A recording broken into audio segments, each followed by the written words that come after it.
সাহাবী বলল, ইয়া রাসূলুল্লাহ, আমি 8 মাস যাবত হয় 8 মাস আমি মুসলমান হয়েছি, কিন্তু আমি আপনার সুন্নতগুলো আমল করতেছিলাম। আপনার কাছ থেকে আমার কাছ থেকে একটা সুন্নতের আমল ছুটতেছে, আমি চেষ্টা করতেছি কিন্তু পাইতেছি না। সাহাবী জিজ্ঞাসা করলো, ইয়া রাসূলুল্লাহ, ইয়া হাবিবাল্লাহ, আমার কাছ থেকে একটা সুন্নত ছুটে যাইতেছে, অনেক চেষ্টায় ছিলাম, চেষ্টা করতেছি কিন্তু সুন্নতটা আমল করতে পারতেছি না। রাসূল জিজ্ঞেস করলেন, সাহাবী তুমি কি সুন্নতের জন্য চোখের পানি ফেলতেছ? ও সাহাবী তুমি কিসের জন্য কাঁদতেছ?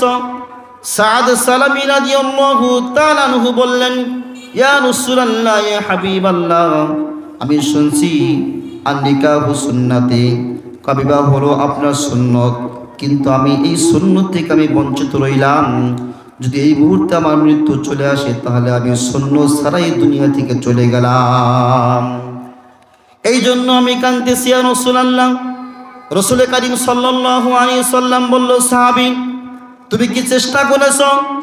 সাদ সালামী বলল, ইয়া রাসূলুল্লাহ, হ্যাঁ হ্যাঁ, বারবার চেষ্টা করলাম কিন্তু কেউ আমার সাথে বিবাহ দেয় না। আমি কালো, আমার মুখের ভিতরে বসন্ত দাগ আছে, এই জন্য কোনো মেয়ে আমার সাথে বিবাহের প্রস্তাবে রাজি হয় না। রাসূল কারীম সাল্লাল্লাহু আলাইহি সাল্লাম বলল, সাহাবী তোমার কি এরকম আছে কোনো মেয়ে পছন্দ? সাদ সাহাবী বলল, ইয়া রাসূলুল্লাহ, আছে। আপনার সাহাবী আব্দুর রহমান ইবনে আউফ রাদিয়াল্লাহু তাআলা আনহু, তার একটা মেয়ে আছে, সেই মেয়েকে আমি পছন্দ করি, বিয়ে করতে চাই। রাসূল বলল, যাও যাও, আমার পক্ষ থেকে তুমি চিঠি নিয়ে যাও, তুমি গিয়ে বলো এই যে চিঠি দিলাম, বিবাহের প্রস্তাব নিয়ে আসছি, আমি রাসূল কারীম সাল্লাল্লাহু আলাইহি সাল্লামের পক্ষ থেকে আসছি। কান সুবহানাল্লাহ। ও মুসলমান, যে কথা বলতেছিলাম, সাদ সালামী রাদিয়াল্লাহু তাআলা আনহু রাসূলের চিঠি নিয়ে আব্দুর রহমান ইবনে আউফ রাদিয়াল্লাহু তাআলা আনহু তার বাড়িতে গেলেন। গিয়ে বললেন, বাড়িতে কেউ আসো নাকি? টোকা দিলেন কিন্তু কোনো শব্দ চলে আসলো না। বারবার টোকা দিলেন, যখন শব্দ বাড়ির ভিতরে গেল, ভিতর থেকে সাহাবী বাহিরে আসলেন, এসে বললেন, তুমি কিসের জন্য আসছো? আব্দুর রহমান ইবনে আউফ রাদিয়াল্লাহু তাআলা আনহু জিজ্ঞেস করলেন, তুমি এখানে কেন আসছো? সাদ সালামী বলল, আমি রাসূলের পক্ষ থেকে আসছি। কিসের জন্য আসছো? আপনার মেয়ের বিয়ের প্রস্তাব নিয়ে আসছি। কয় কার জন্য? কয় আমার জন্য বিয়ের প্রস্তাব নিয়ে আসছি। সাহাবী যখন হাসি মুখে বাহিরে আসলো, কয় না না না, তোমার সাথে আমার এত সুন্দর মেয়ে, আমি কখনোই বিবাহ দিতে পারি না, যাও যাও, তুমি এখান থেকে চলে যাও। এই কথা বলে আব্দুর রহমান ইবনে আউফ রাদিয়াল্লাহু তাআলা আনহু বাড়ির ভিতরে প্রবেশ করলেন। যখন বাড়ির ভিতরে প্রবেশ করলেন, যখন বের হয়েছিলেন, মুখটা একদম ফর্সা ছিল, সুন্দর ছিল। আর যখন ভিতরে প্রবেশ করলেন, দেখলেন চোখ দিয়ে পানি পড়তেছে, মুখটা মলিন হয়ে গেছে। মেয়ে জিজ্ঞেস করলো, বাবা আপনি যখন বাহিরে বের হলেন আপনার চেহারা সুন্দর ছিল, আবার যখন আপনি ভিতরে ঢুকলেন কেন চেহারা কালো হয়ে গেল, মলিন হয়ে গেল? আব্দুর রহমান ইবনে আউফ বলল, মা এটা বলা যাবে না। মেয়ে বলল, না, আপনাকে বলতেই হবে। কেন আপনি মনটা খারাপ করলেন? আব্দুর রহমান ইবনে আউফ বলল, মা শোনো, একজন ছেলে তোমার বিবাহের প্রস্তাব নিয়ে আসছিল, কিন্তু ছেলেটা কালো, মুখে বসন্ত দাগ আছে। তুমি আমার এত সুন্দর মেয়ে, আমি কিভাবে তার সাথে আমি তোমাকে বিবাহ দেই? এই জন্য মনটা খারাপ হয়ে গেল। মেয়ে বলল, বাবা ওই ছেলেটাকে কে পাঠাইছে? আব্দুর রহমান ইবনে আউফ বলল, মা শোনো, তিনি আর কেউ নাই, তিনি হলেন বিশ্বনবী মুহাম্মদুর রাসূলুল্লাহ সাল্লাল্লাহু আলাইহি সাল্লামের পক্ষ থেকে আসছে। কোন সুবহানাল্লাহ। যখন এই কথা মেয়ে শুনল, মুহাম্মদুর রাসূলুল্লাহ সাল্লাল্লাহু আলাইহি সাল্লামের পক্ষ থেকে বিবাহের প্রস্তাব নিয়ে আসছে, মেয়ে বলল, বাবা যান যান যান, আমি ভিতর থেকে সব কিছু শুনেছি। যে ব্যক্তি মুহাম্মদুর রাসূলুল্লাহ সাল্লাল্লাহু আলাইহি সাল্লামের পক্ষ থেকে বিবাহের প্রস্তাব নিয়ে আসছে, যে পাঠাইছে, তিনি আর কেউ না, তিনি হলেন বিশ্বনবী মুহাম্মদুর রাসূলুল্লাহ। ও বাবা, যেহেতু আমার নবী বিশ্বনবী তিনি চিঠি পাঠাইছেন, বিবাহের প্রস্তাব নিয়ে পাঠাইছেন, এই ছেলেটা কালো হোক ল্যাংলা হোক সেটা আমার দেখার বিষয় না। আমার দেখার বিষয় হলো আমার নবী যেহেতু বিবাহের প্রস্তাব নিয়ে পাঠাইছেন, আমি সুন্দরী হলেও তার সাথেই আমি বিবাহ রাজি হয়ে গেলাম। কোন সুবহানাল্লাহ। এটা আমার কোনো দেখার বিষয় না। যেহেতু বিশ্বনবী মুহাম্মদুর রাসূলুল্লাহ বিবাহের প্রস্তাব নিয়ে পাঠিয়েছেন, কাকে পাঠাইলো সেটা আমার কোনো দেখার বিষয় না। আমি এই মুহূর্তে রাজি, আপনি যান তাকে গিয়ে বলেন।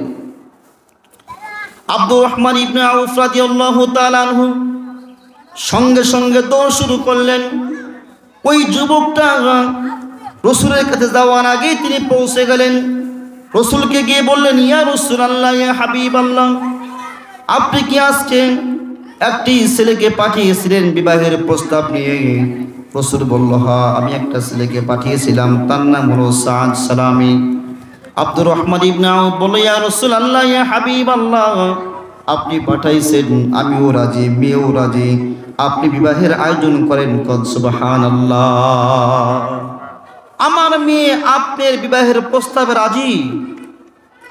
সাদ সালামি রাদিয়াল্লাহু তাআলা যখন পৌঁছে গেলেন, রাসূল কারীম সাল্লাল্লাহু আলাইহি সাল্লাম বলল, সাদ, আমি তোমাকে যে বিয়ের প্রস্তাব নিয়ে পাঠিয়েছিলাম ওই মেয়ে রাজি হয়ে গেছে, মেয়েও রাজি, মেয়ের বাপেও রাজি, যাও যাও তুমি কিছু কেনাকাটা করে নিয়ে আসো।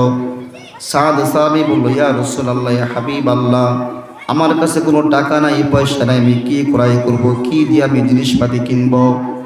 রাসূল কারীম সাল্লাল্লাহু আলাইহি সাল্লাম হযরত উসমান গনি রাদিয়াল্লাহু তাআলাকে বললেন, উসমান, যাও যাও তুমি তাকে কিছু অর্থ দিয়ে দাও, টাকা দিয়ে দাও বিবাহের কিছু খরচ করার জন্য। উসমান রাদিয়াল্লাহু তাআলা তাকে কিছু টাকা দিয়ে দিলেন। হযরত সাদ সালামি রাদিয়াল্লাহু তাআলা বিবাহের খরচ করার জন্য, বিভিন্ন জিনিস কেনার জন্য বাজারে চলে গেলেন। এই মুহূর্তে কে যেন বলল, কে নবীর প্রেমিক, নবীর প্রেমিক তোমরা কোথায় আছো? রাসূল কারীম সাল্লাল্লাহু আলাইহি সাল্লাম যুদ্ধের ময়দানে গেছেন, সকল সাহাবীদেরকে যাইতে বলছেন, যে যে নবীর প্রেমিক সকলকে যাইতে বলছেন। যখন এই শব্দটা হযরত সাদ সালামি রাদিয়াল্লাহু তাআলার কানে পৌঁছে গেল, সাদ সালামি চিন্তা করলো, ইয়া রাসূলুল্লাহ, ইয়া হাবিবাল্লাহ, আপনি যুদ্ধের ময়দানে যুদ্ধ করবেন আর আমি বিবাহ নিয়ে আনন্দ ফুর্তি করবো, এটা কখনোই হতে পারে না। আমার বিবাহের কোনো প্রয়োজন নাই, বিবাহের কোনো প্রয়োজন নাই। সাদ সালামি রাদিয়াল্লাহু তাআলা আনহু তিনি বিবাহের খরচ আদি বাদ দিয়ে তলোয়ার কিনলেন, যুদ্ধের জন্য তিনি প্রস্তুতি নিয়ে গেলেন। যুদ্ধের পোশাক কিনলেন, তলোয়ার কিনলেন এবং ওই মুহূর্তে তিনি যুদ্ধে চলে গেলেন যুদ্ধ করার জন্য। রাসূলের মুহাব্বত কাকে বলে বন্ধু? ওই সাহাবী সাদ সালামি রাদিয়াল্লাহু তাআলা আনহু যুদ্ধের পোশাক কিনলেন, তলোয়ার কিনলেন, যুদ্ধে চলে গেলেন। যুদ্ধ করতে করতে কাফেরদেরকে হত্যা করলেন, অনেক কাফেরদেরকে জাহান্নামে পাঠিয়ে দিলেন, নিজেও শহীদ হয়ে গেলেন। যুদ্ধ যখন শেষ হয়ে গেল, রাসূল কারীম সাল্লাল্লাহু আলাইহি সাল্লাম শহীদদের লাশ যখন একত্রিত করতেছেন, তিনি তাকিয়ে দেখলেন কিছু সাহাবী এক জায়গায় গোল হয়ে দাঁড়িয়ে গেছেন। রাসূল জিজ্ঞেস করলো, তোমরা এখানে কেন দাঁড়িয়ে আছো? সাহাবীরা বলল, ইয়া রাসূলুল্লাহ, ইয়া হাবিবাল্লাহ, এই যে এক শহীদ, আমরা এই শহীদটাকে কেউ চিনতেছি না, এই সাহাবীকে আমরা কেউ চিনলাম না, তিনি কোথায় থেকে আসলো কেউ আমরা চিনি না। রাসূল কারীম সাল্লাল্লাহু আলাইহি সাল্লাম যখন দূর থেকে কাছে আসলেন, যখন শহীদের কাছে আসলেন, এসে বললেন, তোমরা এখান থেকে সরো। রাসূল কারীম সাল্লাল্লাহু আলাইহি সাল্লাম এই যে সাদ সালামি রাদিয়াল্লাহু তাআলা আনহু তার কাছে আসলেন, এসে চোখের পানি ফেলতেছেন আর কাঁদতেছেন। একটু পরেই আবার হাসলেন, আবার মুখটা সেখান থেকে সরিয়ে নিলেন। সাহাবীরা জিজ্ঞাসা করলো, ইয়া রাসূলুল্লাহ, ইয়া হাবিবাল্লাহ, আমরা তো কিছুই বুঝলাম না, এই যে সাহাবী আমরা কেউ তাকে চিনি না, আপনি তার কাছে আসলেন, যখন তাকে দেখলেন প্রথমে আপনি কাঁদলেন, চোখের পানি ফেললেন। ইয়া রাসূলুল্লাহ, ইয়া হাবিবাল্লাহ, প্রথমে কাঁদলেন, পরে আবার হাসলেন, আবার যেন কিভাবে মুখটা আপনি ফিরিয়ে নিলেন। এই তিনটা ঘটনার কারণটা কি আমাদেরকে একটু বলুন। রাসূল কারীম সাল্লাল্লাহু আলাইহি সাল্লাম বলে, সাহাবীরা শোনো, এই যে সাহাবী 8 মাস হয় মাত্র নতুন মুসলমান হয়েছে, যখন আজকে তার ছিল বাসর রাত্রি, কিন্তু তিনি আমাকে এত মোহাব্বত করে, দিনকে এত মোহাব্বত করে, আমার আল্লাহকে এত মোহাব্বত করে, তিনি বিবাহের বাসর রাত্রিকে বাদ দিয়ে দিনকে জিতনার জন্য তিনি যুদ্ধের ময়দানে চলে আসছেন। সুবহানাল্লাহ। এই জন্য আমি কাঁদতেছিলাম। তার কারণটা হলো সাদ সালামী রাদিয়াল্লাহু তাআলা আনহু, যার সাথে তার বিবাহ ঠিক হয়েছে, তিনি এত সুন্দর মেয়ে, এত সুন্দর মেয়ে, এই দেশের মধ্যে আর কোনো এত সুন্দর মেয়ে নাই, কিন্তু এত সুন্দর মেয়েকে বাদ দিয়েও তিনি দিনকে প্রাধান্য দিয়ে যুদ্ধের ময়দানে চলে আসছেন। সুবহানাল্লাহ। এর নাম হলো মুহাব্বত। রাসূলের মুহাব্বত কাকে বলে? আজকে তো আমরা দলকে মুহাব্বত করি, আজকে তো আমরা পরিবারকে মুহাব্বত করি, আজকে আমরা ধন সম্পদকে মুহাব্বত করি, আমরা নেতাকে মুহাব্বত করি। নেতাকে মুহাব্বত করার পরে আমরা রাসূলকে আমরা চিনি না। কথা ঠিক না বা ঠিক বলেন? রাসূলের সুন্নতকে আমরা চিনি না, রাসূল কি বললো সেটাও আমরা মানার চেষ্টা করি না। রাসূল কারীম সাল্লাল্লাহু আলাইহি সাল্লামকে যখন প্রশ্ন করলো, ইয়া রাসূলুল্লাহ, ইয়া হাবিবাল্লাহ, আপনি প্রথমে কাঁদলেন, আবার যখন হাসলেন, আমার মুখটা ফিরিয়ে নিলেন। রাসূল বলল, সাহাবীরা শোনো, এই যে সাহাবী তিনি যুদ্ধের ময়দানে চলে আসছেন, আজকে তার ছিল বিবাহ রাত্রি, বাসর রাত্রি ছিল, তার বাসর রাত্রিকে বাদ দিয়ে আমাকে মোহাব্বত করে, দিনকে মোহাব্বত করে এই সাহাবী যুদ্ধের ময়দানে সে শহীদ হয়ে গেছেন। সুবহানাল্লাহ।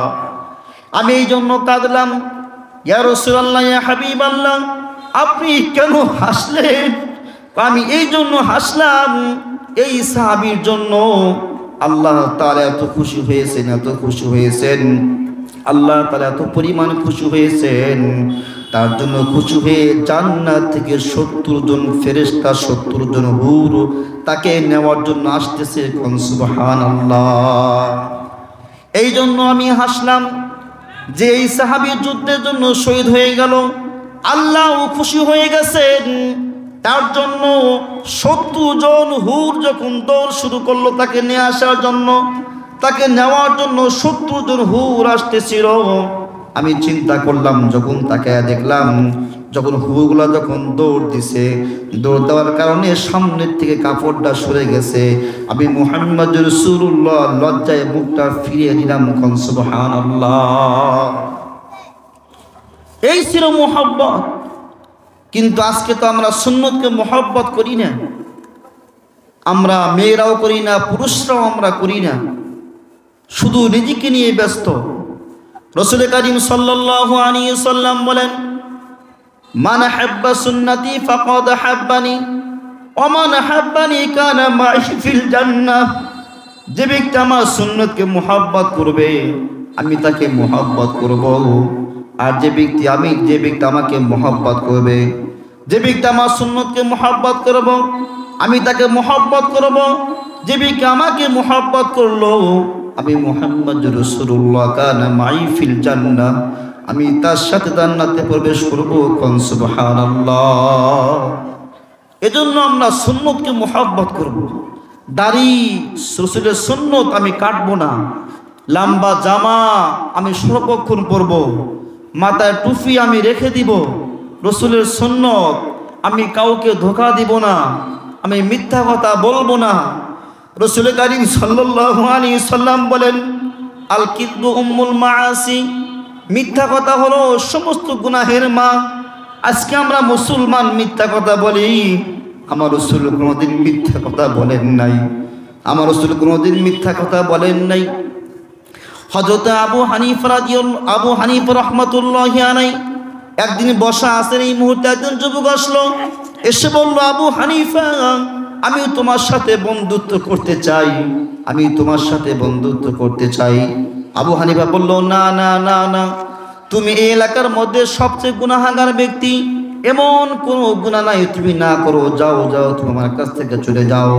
যখন যুবকটা তার কাছ থেকে চলে গেল, লোকজন বলল, ইমামে আবু হানিফা, এই লোকটা এত গুনাহগার, এমন কোনো খারাপ কাজ নাই যুবকটা না করে, সাবধান, আপনি কখনোই তাকে বন্ধুত্ব বানায়েন না।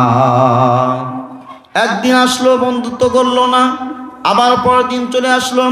যুবকটা বলল, আবু হানিফা, আমি ভালো হতে চাই, আপনার হাত ধরে আমি মুসলমান হতে চাই, আমি গুনাহগুলা ছাড়তে চাই। ইমামে আবু হানিফা রহমাতুল্লাহি আলাইহি বলল, ও যুবক শোনো, আমার সামনে শত শত যুবকরা বসা, আমার সামনে শত শত উলামায়ে কেরাম বসা, তুমি একটা ওয়াদা আমার সাথে করতে হবে। যুবক বলল, কি ওয়াদা? যুবকটা বলল, কি ওয়াদা করতে হবে ইমাম আবু হানিফা? আপনি যা বলবেন তাই আমি মানব, আপনি যা করবেন তাই আমি করব, কিন্তু আপনার সাথে আমার বন্ধুত্ব করতেই হবে।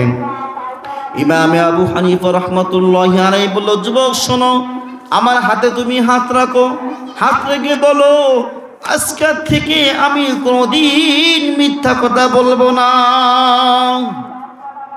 যুবকটা বলল, ইমামে আবু হানিফা, যদি আজকে আপনি আমাকে এর চেয়ে বেশি শর্ত দিতেন আমি মানতাম। ইমামে আবু হানিফা রহমাতুল্লাহি আলাইহি বলল, যুবক শোনো, এটা হলো মিথ্যা কথা না, বলা হলো মুহাম্মদুর রাসূলুল্লাহ সাল্লাল্লাহু আলাইহি সাল্লামের সুন্নাত। তুমি আমার কাছে হাত ধরে তওবা করো, ওয়াদা করো, আজকে থেকে তুমি কোনোদিন মিথ্যা কথা বলবা না। যুবকটা বলল, আবু হানিফা, আমি ওয়াদা করলাম, আজকে থেকে আমি কোনোদিন আর মিথ্যা কথা বলবো না। ইমাম আবু হানিফা রাহমাতুল্লাহি আলাইহি বলল, যাও, তুমি এখন এখান থেকে চলে যাও, এক সপ্তাহ পর তুমি আমার সঙ্গে সাক্ষাৎ করবা। যখন যুবকটা বাড়িতে চলে গেল, বন্ধুদের সাথে সাক্ষাৎ হয়ে গেল। যখন বন্ধুরা গুনাহে লিপ্ত হয়ে গেল, যখন বন্ধুগুলো অন্য বন্ধুগুলো মদের বোতল নিয়ে মুখে লাগাইলো, এই যে যুবক সে আসরে বসছে, মদের বোতল হাত নিছে কিন্তু মুখে লাগায় না, চিন্তা হলো, আগামী জুমার দিন আমি যার সাথে বন্ধুত্ব গ্রহণ করেছি আমাকে জিজ্ঞাসা করবে, তুমি মদ খাইছো নাকি? আমি তো তার সাথে মিথ্যা কথা বলতে পারবো না। এই যুবকটা সকল বন্ধু মদ খাইলো, কিন্তু যুবকটা মদের বোতল মুখে লাগাইলো না। একটা নয়, দুইটা নয়, প্রত্যেকটা গুনাহ থেকে সে বাঁচা শুরু করলো। যে কাজ করতে যায়, গুনাহের কাজ করতে যায়, ইমাম আবু হানিফা রাহমাতুল্লাহি আলাইহির কথা মনে পড়ে যায়। যদি আমাকে জিজ্ঞেস করে তুমি আগামীকালকে গুনাহ করছো কি না, আমি তো তার সাথে ওয়াদা করছি মিথ্যা কথা বলতে পারবো না, না না, আমি আর গুনাহে লিপ্ত হব না, মদের বোতল হাতে নিব না, আমি কোনো গুনাহ করব না। এক সপ্তাহ চলে গেল, ইমাম আবু হানিফা রাহমাতুল্লাহি আলাইহির সাথে যুবকটা সাক্ষাৎ করতে আসলেন। যখন কাছে আসলেন, যুবকটা দেখলো ইমাম আবু হানিফা রাহমাতুল্লাহি আলাইহি সকলের সামনে বসা। যুবকটাকে ডাক দিয়ে বলো, যুবক, আমি দেখতে পাইতেছি তোমার চেহারার ভিতরে কোনো গুনাহের দাগ নাই, আসো আসো আসো, তুমি আমার সাথে বুকটা মিলায় দাও, কোন সুবহানাল্লাহ। যুবকটা চিন্তা করলো, যদি আমি একটা গুনাহ ছাড়ার কারণে, যদি আমি একটা সুন্নতের উপর আমল করার কারণে জগতের ইমাম আবু হানিফা রাহমাতুল্লাহি আলাইহি বুকে টানতে পারেন, বুকে টেনে নিতে পারেন, আর যদি আমি প্রত্যেকটা গুনাহ থেকে বাঁচি, ভালো আমলগুলা করি, তাহলে হতে পারে হাসরের ময়দানে আমার নবী, বিশ্ব নবী মুহাম্মদুর রাসূলুল্লাহ আমাকে ছাড়া তিনি জান্নাতে প্রবেশ করবে না, কোন সুবহানাল্লাহ। যদি একটা গুনাহ ছাড়ার কারণে ইমাম আবু হানিফা রাহমাতুল্লাহি আলাইহি বুকে টানতে পারেন, বুকে নিতে পারেন, যদি আমি প্রত্যেকটা গুনাহকে ছাড়তে পারি, তাহলে হতে পারে আমার নবী, বিশ্ব নবী মুহাম্মদুর রাসূলুল্লাহ অবশ্যই আমাকে নিয়ে জান্নাতে প্রবেশ করবে, কোন সুবহানাল্লাহ।